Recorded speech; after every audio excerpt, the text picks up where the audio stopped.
Hi friends, आपका स्वागत है आपके अपने चैनल क्रैक डिश स्टडी में। आज हम लोग 10th क्लास के इकोनॉमिक्स का दूसरे नंबर चैप्टर का लघु प्रश्न करने वाले हैं, जिसका नाम है राज्य एवं राष्ट्र की आय। चलिए इसका लघु प्रश्न देखते हैं। एक नंबर पर क्वेश्चन है कि आय से आप क्या समझते हैं। आय से आप क्या समझते हैं? तो जब कोई व्यक्ति किसी प्रकार का शारीरिक अथवा मानसिक कार्य करता है, मतलब कि जब कोई व्यक्ति किसी प्रकार का शरीर से चाहे मन से काम करता है और उस काम के बदले में जो उसे पैसा मिलता है उसे ही उस व्यक्ति का आय कहते हैं। नहीं समझ में आया? फिर से समझाते हैं।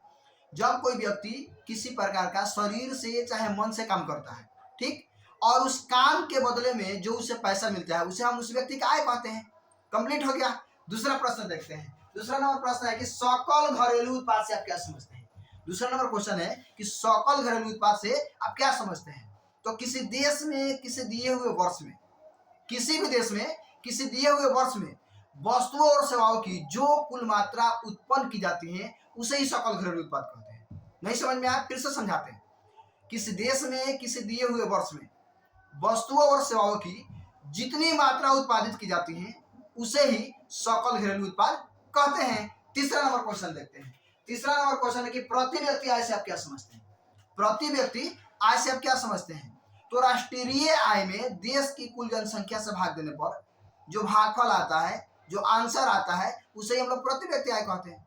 फिर से समझिए, राष्ट्रीय आय में देश की कुल जनसंख्या से भाग देने पर जो भागफल आता है उसे हम लोग प्रति व्यक्ति आय कहते हैं। प्रति व्यक्ति आय को हम लोग एक सूत्र के द्वारा दिखा सकते हैं कि प्रति व्यक्ति आय बराबर राष्ट्रीय आय बटा देश की कुल जनसंख्या। कंप्लीट हो गया। अभी अगला क्वेश्चन है कि भारत में सर्वप्रथम राष्ट्रीय आय की गणना कब और किन के द्वारा की गई।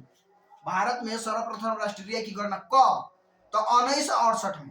किन के द्वारा की गई? तो दादा भाई नौरोजी के द्वारा की गई। ठीक है, भारत में सबसे पहले राष्ट्रीय आय की गणना कब? तो 1968 में दादा भाई नौरोजी के द्वारा की गई।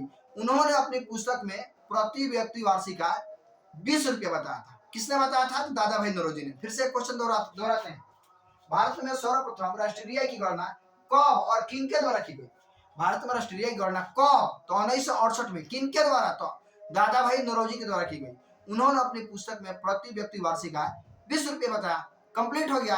अगला क्वेश्चन देखते हैं कि भारत में राष्ट्रीय आय की गणना किस संस्था के द्वारा की गई। भारत में राष्ट्रीय आय की गणना किस संस्था के द्वारा की गई। तो भारत में राष्ट्रीय आय की गणना केंद्रीय सांख्यिकी संगठन के द्वारा की गई। किन के द्वारा? किस संस्था के द्वारा? तो भारत में राष्ट्रीय आय की गणना केंद्रीय सांख्यिकी संगठन के द्वारा की गई और यह संगठन भारत में सबसे पहले 1954 में लागू किया गया था। कब किया गया था?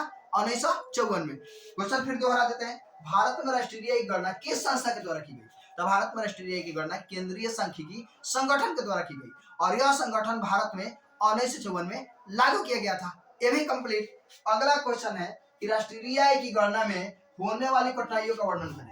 राष्ट्रीय आय की गणना जब करते हैं तो उसमें कौन कौन सी कठिनाइयां आती हैं। तो बोलेंगे राष्ट्रीय आय की गणना में होने वाली कठिनाइयां इस प्रकार है।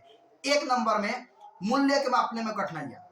ठीक है, मूल्य के मापने में कठिनाइयां, इसमें मूल्य के मापने में कठिनाई हो जाती है। दूसरा नंबर, दोहरी गणना की संभावना। कभी कभी राष्ट्रीय आय में दो जगह गणना करना पड़ता है जिसके चलते मतलब उसका आकलन सही से नहीं हो पाता है। तीसरा नंबर में है मूल्य के मापने में कठिनाइयां। कभी कभी हम लोग वस्तुओं का सही से मूल्य नहीं माप पाते हैं जिसके चलते सही से हमें अनुमान नहीं लग पाता है कि राष्ट्रीय आय कितना ज्यादा है कितना कम है। इसके बाद वाला क्वेश्चन क्या है भाई? तो आय का गरीबी के साथ संबंध स्थापित करें।